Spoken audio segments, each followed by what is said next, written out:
Hello friends, இன்னைக்கு என் ஃப்ரெண்டோட marriage. பசங்க எல்லாரும் முன்னாடி நாளே லீவ் போட்டு எல்லாரும் வந்துட்டானுங்க. ஆனால் நான் வேலைக்கு போயிட்டு சாயந்தரம் 7 மணிக்கு தான் கிளம்பினேன்.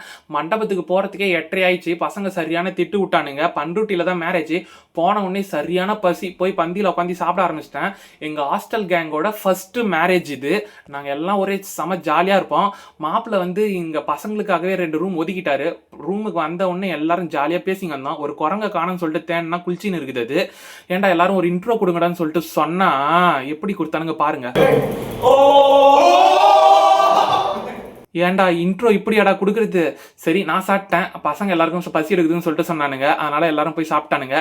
எல்லாரும் ஒரு வணக்கத்தை போட்டுருவோம். எங்க கேங்லேயே ஒருத்தர் வெள்ளையா இருப்பாரு. இவர் தான் பாக்குறதுக்கு ஒரு பேக்கு மாதிரி இருப்பாரு.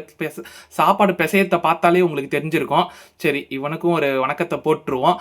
மாப்பிள்ளை வீட்டுக்கு போயாச்சு. நைட்டு என்னன்னு பார்த்தீங்கன்னா பொண்ணு அழைப்பான். அவங்க வீட்டுக்கு போன உடனே பலாப்பழம் பழுத்து தொங்குது. சரி, நம்ம வந்து மாப்பிள்ளைக்கு என்ன கிஃப்ட் கொடுக்க போறோன்னு பார்த்தீங்கன்னா எல்லாரும் ஃப்ரேம் கொடுப்பாங்க, இல்லைன்னா மொய் வைப்பாங்க. ஆனால் நாங்கள் டிவி வாங்கிட்டோம். ஃபுல்லாக நைட்டு தூங்காமல் அதை ரேப் பண்ணி கிஃப்ட் பண்ணி வச்சிட்டோம். நீங்களும் இந்த மாதிரி உங்கள் ஃப்ரெண்டு மேரேஜுக்கு போய் அலப்பறை பண்ணியிருக்கீங்களான்னு சொல்லிட்டு கமெண்ட்டில் சொல்லுங்கள். நைட்டு ஃபுல்லாக தூங்கவே இல்லை. வேறு லெவல் என்ஜாய்மெண்ட். சரி, இந்த vlog உங்களுக்கு பிடிச்சிருந்தா லைக் பண்ணுங்கள், சப்ஸ்கிரைப் பண்ணுங்கள், ஷேர் பண்ணுங்கள்.